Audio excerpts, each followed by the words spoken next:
Coming up, a recap with some fresh faces on Directors Festival. And later, all the latest updates for the Oscars this Sunday.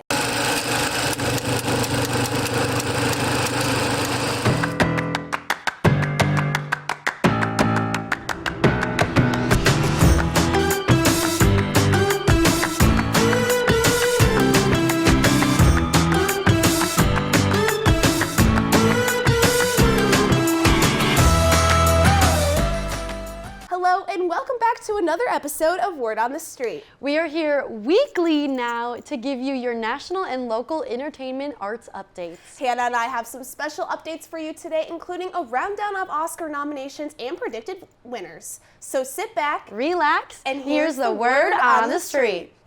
There's been a lot happening with the arts scene around in Iowa City lately with the Free Week Arts and Entertainment Festival, performances, and concerts. Yeah, that's right. We've been keeping very busy here. And last weekend, I was able to see the theater department's 10-minute play festival. That's awesome. And tell me a little bit about that, Hannah. Just give me a rundown. Yeah, for sure. So basically, 10-minute play they put on every year, and it's a compilation of about maybe 5 or 6 different 10-minute plays, depending on how many they get. And it's put on by the undergrad playwrights that either submit these for class or write them on their own. Literally only 10 minutes or a little bit over, a little bit under. And yeah, it's just for the undergrads to be able to get their work on stage. It's super low commitment, and it's all pretty much undergrad actors in it. And yeah, they only rehearse about 4 hours a week, and they have about a month to put it on. So it's pretty cool. Wow, that's awesome. Is there like a specific genre that they fit under, or can it just kind of have open range? Yeah, so most of them seem to be more comedic aspect, or just like comedy, like undertones with a more like serious like tone above. So there was like some dark comedies too. There's one about a funeral who was written by MK Shultz, who we interviewed here earlier in the year. And their show, you know, was a little bit different than MK. I talked to MK about this, about their typical style, but it still had MK's, you know, like awkward pauses, awkward phrasing, and like the feeling of like, ooh, in your seat, about like, oh, that's awkward, I wouldn't have said that, or like, I've been there, done that. But yeah, each cast was only about 2 to 4 people, and they all kind of rehearsed together, but each one was still a separate show. Again, more comedic, but there was also one that was really tense. It was a little bit more, I want to say like artistic and abstract than some of the other ones, where it was 2 women sitting at a table together, but I think they were really one person, and one was like basically the consciousness reflective of the person's inner thoughts. And it was about like her husband and how she felt about it. And in the end, she walks away with a knife, and we hear her husband say, "I'm coming home," or "I'm home, honey," something like that. And you know what's about to happen, but we don't see it. We're actually gonna get up out of our seats and let some new people sit down for a recap of Directors Fest. That's right, and we can't wait to hear more from them about that. Thanks, Grace and Hannah. We are so excited to join you guys today. The Iowa Directors Festival wrapped up on February 15th after 2 back-to-back weekends of student-directed and casted shows. Yeah, Liz, I was lucky enough to be at 2 of the shows on Friday, February 14th, which was actually Valentine's Day, and let's just say I loved both of the shows. I second that, Julia. I really wish I was able to attend all of the shows, but I had the opportunity of attending the closing shows on Saturday, Tom and Eliza, and To Tell Sad Stories of the Death of Queens. I have a lot of thoughts to share about both of them. Absolutely, me too. And let's start with the setup of the shows. I really liked the way the theaters were set up. It was a black box experience, so there were audiences on 3 sides of the stage, and there was even a turntable in the middle of the stage, which was super cool. They used it in some parts, and some parts the stage was still, but it was all spinning, and I thought it was really exciting, and it gave the audience perspectives. And I also thought it was cool that if you had got to see the same show multiple times, you'd get a new experience because of that rotating stage. And Friday, and I believe Saturday as well, had 2 shows with an intermission. My first show, which was called Far Away, had about an hour long, and then there was a quick 10-minute intermission, and then the second show was about 45 minutes. I really liked that setup. At first, I had a little bit of whiplash, just changing to a next story really quick. I'm used to the same storyline all the way through, but I did really enjoy getting a fresh start, and it kept my attention because I had to restart with a new story. What about you? That's super awesome. I totally agree with what you said. When I first got on stage, I noticed that there was the spinning set, and that really stood out to me personally. For both of my shows, For the first one, there weren't a whole lot of props. It was just the two actors, Tom and Eliza. And I just really thought that was super interesting because they played off of each other. But there wasn't a whole lot of visual variety, but I kind of feel like their actions and words spoke for themselves. So I thought that was really cool. And then the second show, of course, there was a lot of variety, lots of props, lots of color, which I thought that was super interesting. But I definitely want to hear more about your shows. Yeah, absolutely. As I said, the first show that I went to was called Far Away. It was written by Carol Churchill, and it was directed by University of Iowa MFA student Meredith G. Helly. And it was written in what the actors told me was code. It was honestly a very difficult show to understand. I came away after that first act and was a little bit confused, but I definitely got these themes and this message of like power struggles, especially between the main character Joan and her aunt in the first scene, Joan and Todd, who was a sort of love interest, and also there was this idea of nature throughout the whole show. But it was very confusing at first. I even had a guy come up to me after the show and he asked me, did you understand anything that was happening? And I said, you know what, not everything, but the acting was incredible and that definitely came through. And there were definitely important themes about climate change that were coming through.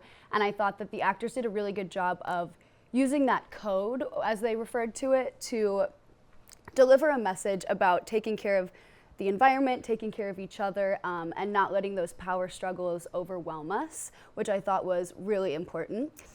And then the next show that I saw was called Dutchman, and it was written by Leroy Jones and Emery Baccara, and it was directed by University of Iowa MFA student Josh Turner. This show was a lot different, and it had very clear messages about racism, sexual violence, and even murder. And the show was set in the 60s on a subway train, and it follows an interaction between a white woman named Lula and a black man named Clay, who she tries to seduce. I won't lie, I left this show feeling almost uncomfortable, seeing these themes laid out so plainly. And the actors even broke the fourth wall at certain points and like included the audience, which is really powerful, but almost uncomfortable. You know, they're looking at you and they're saying, what are you going to do about this thing that we've just presented you with, which is really, really powerful. And I got to talk to the actors about playing these characters that, especially Lula, she doesn't agree with her character, but as an actor, you have to dive into this role and you have to find almost similarities or things that make sense, and you have to relate to her in a way, even if she's not a great person. And it ends on another powerful note where after the black man has killed Clay, you see another black man enter the subway and you see her, clearly her intent is to continue the cycle. And I think that's, again, important. The cycle is continuing even today, even though this was written and performed in the 60s. I really enjoy both shows clearly, and I'm hoping that I can go again next year. And they are over, but there's more to come. And what about your shows? How was Saturday? That's really awesome. I know I'm really excited, and I really wish that I would have been able to see the shows that you saw, kind of talking about the climate change and the overall messages. I had a lot of similar experience that you did. I was really surprised by a lot of my shows, kind of different aspects of those. On Saturday, the two shows, they were the closers, so that was kind of like the big moment where they wanted audience members to walk away feeling, wow. The first one, Tom and Eliza, I didn't really know what to expect from that. Obviously, there were the two characters, and it kind of started out with like this love story, you know. It's kind of like mom and dad sharing their feelings for each other. But the big thing that stood out for me, there was a lot of vulgar language, descriptive imagery, and that was kind of, I was a little bit confused on what that had to do with the overall message. There was a lot of talk about, there was sexual content in it. There was also a lot of conflict throughout the story. Tom and Eliza, they had children, and then their children end up they set things on fire. And then the mom and the dad, Tom and Eliza, they end up there was this hatred in between them for a lot of different parts of the story. That was kind of like the rising action. So it was a little bit confusing, but for the most part, I feel like kind of the main takeaway was that, you know, it's life. Life was kind of the main takeaway of that, I feel like. There was just a lot of powerful language, love. was kind of what I got out of that. But sneaking over to another aspect of the second show, I was really impressed by that one as well. And Tell Sad Stories of the Death of Queens, that was directed by MFA student Michael Flores. He did a fantastic job. I actually got the chance to interview him, just as you said with your director. And he kind of wanted the audience, with everything that's going on now, he wanted them to just take away, with everything going on in the world, that it's okay to be yourself, was kind of what that message was about. It was about this drag queen named Candy, who has faced a lot of challenges in her life, and she runs into this man who she basically falls in love with. And that, I think, was really powerful, because if you didn't understand the story, it kind of may have seemed like Candy was trying to seduce the man, which she was. But in the end, there were a lot of surprising parts in this show. There was a fight scene, which that I was not expecting at all. That was kind of like the conflict of the story. And I think that what Michael, the director, mentioned, he said that he wanted to choose this just because everything, like I said, going on in present day, he wanted them to just feel like they can be themselves. Just kind of get that overall powerful message. But I also got the chance to talk to some of the actors behind the scenes, so that was awesome. I was in the dressing room for a while they were doing their makeup, so that was really fun to watch. There was a lot of colors, and those were a lot of things that stood out to me. When I see a show, I kind of think about like theatricality, colors, how are they presenting themselves, and I think that the director did a fantastic job of just kind of the scene settings and all of that were just fantastic. I would definitely go back and, gosh, I wish I could have seen all of them. But from, I think, kind of what both of us have been talking about, there are a lot of powerful messages that the audience can get out of these. And I was just super, super extremely impressed by them, so. Yeah, I was too. And I think the important thing that I'm realizing is that people may take away different things from both of these shows, but all of the messages are important. And even doing some research outside of that, if that's part of your journey, then that's a beautiful thing as well. And I don't know about you, but I definitely had a great experience watching these shows, but even more so seeing everyone's reactions, seeing the way people came away from it, and honestly looking inwards and being like, what do I feel after this? What am I gonna go home and think about? So that was really, really cool. I completely agree. Yeah, I just, like I said, I didn't know what to expect originally. I kind of think that's really important when it comes to shows specifically.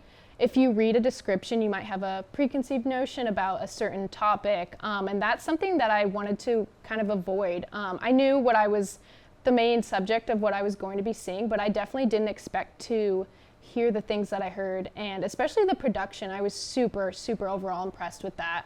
Yeah, I had a great weekend. Yeah, absolutely. And being someone who was involved in the arts in high school, it was so nice to finally be back in whatever way feels right. It feels amazing to be back and talking about it. So we're so happy and so grateful that we're here today. And I hate to admit it, but I think we're gonna have to give our spots back over to Grace and Hannah. But thank you so much for having us, and we can't wait to hear about the Oscar predictions. We're going to send it to Mark Fortunato, who is in the newsroom and new to Word on the Street, to tell us a little bit more about the Oscar nominations. Yes, ladies, that's correct. The 97th Academy Awards, otherwise known as the Oscars, are coming up, and boy, do we have a lot to talk about. From the musical Wicked breaking the internet to some big surprises in critics' favorite films this season, let's dive right into it. Starting off with nominations for Best Actor, Adrien Brody, who's my personal favorite, is nominated for his role in The Brutalist. This is his second nomination in the category after his first Oscar in 2002 for his role in The Pianist. Next up is Timothée Chalamet in A Complete Unknown for his portrayal as the renowned musician Bob Dylan. This is his second nomination in the category. Sebastian Stan is also being nominated for his role as a young Donald Trump in The Apprentice. And Ralph Fiennes is nominated for Best Actor in his role in Conclave, along with Coleman Domingo in Sing Sing. The nominations for Supporting Actor don't disappoint either. Edward Norton is receiving his third nomination for his role in A Complete Unknown, while Yura Borisov, Kieran Culkin, and Guy Pearce, and Jeremy Strong are also on the list. Moving on to Best Actress, Wicked's Cynthia Erivo is receiving her second nomination in this category and third Oscar overall. Spanish actress Carla Sofia Gasson is nominated for their first Oscar in her role in the musical thriller Emilia Perez. And Mikey, Madison, Demi Moore, and Fernanda Torres are all receiving nominations as well. Internationally known musician Ariana Grande captivated audiences in her performance as Glinda in Wicked. She earned her first nomination for Best Supporting Actress. Monica Barbello, Felicity Jones, Isabella Rossellini, and Zoe Saldana are also contenders. One of my favorite directors, James Mangold, is nominated for his excellent work in A Complete Unknown. Maybe it's just me being a sucker for biopics, but I am rooting for him. Other directors like Sean Baker, Brady Colbert, Jacques Audiard, and Coralie Fargay are also in competition for Best Director. Legendary musician Elton John is nominated for his Best Original Song for his work on Never Too Late. Other nominees include El Me, The Journey, Like a Bird, and Mi Camino.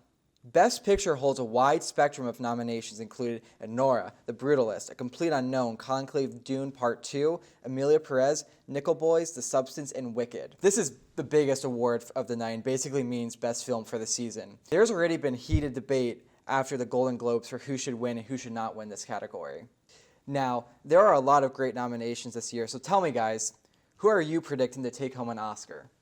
Thanks, Mark, for that rundown. And yeah, the Oscars should be interesting. I'm really curious to see if it will be the same outcomes as the Golden Globes or a little bit different. I know I'm excited to see Conan O'Brien take the stage as the host. I feel like we don't see him a lot in these types of situations and projects, but the ratings for the Oscars are pretty much in the toilet. So at this rate, anything is really going to help them out. They need someone new. And for my predictions, I'm really hoping that Wicked takes home Best Picture. It's so deserving. And I think this kind of recognition should just be a given, taking into consideration how popular the movie was. And Timothée Chalamet was outstanding as Bob Dylan in A Complete Unknown. Every year my family sees a movie on Christmas, and this is the one we chose this year. And everyone really enjoyed it.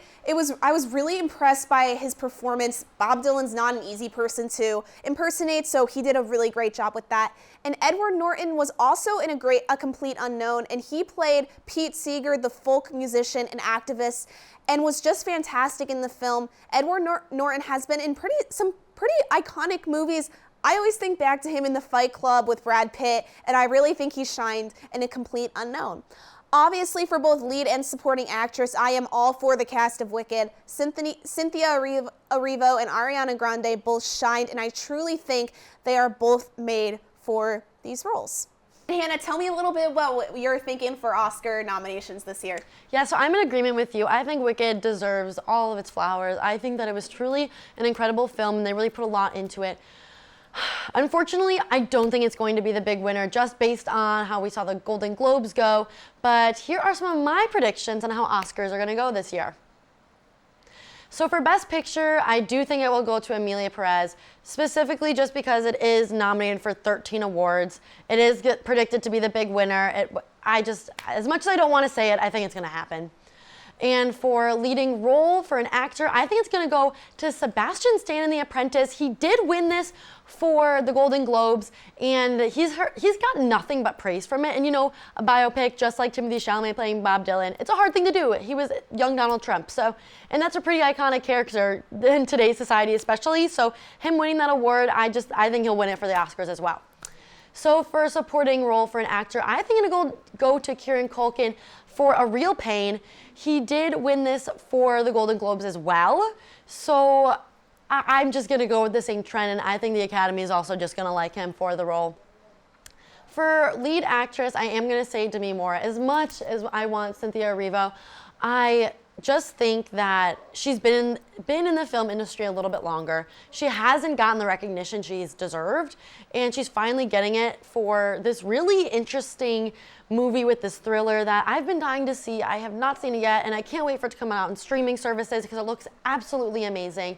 And I just think Cynthia will have more of a chance to win these nominations for Wicked Part 2 because we get to see more of her acting, and we get to see a lot more of just Cynthia turning into this wicked character that she is being told to become. So I just think we'll see a lot more of her there, and I think that's where she's going to shine. And I do think that Ariana Grande will win Best Supporting Actress because she was just astounding. Like, she's been acting for quite some time. She started on Broadway, and she's done a lot in Nickelodeon in her teen years. She's done a lot of acting, obviously, in music videos, and she's just a phenomenal performer. I think she truly deserves it. And while Zoe Saldana did win this award for the Golden Globes for Amelia Perez, I don't think she should be in this category just because I think her character had more screen time than the lead role, and I just think that it was unfair to put her in the supporting category. I think it should have been flipped, personally.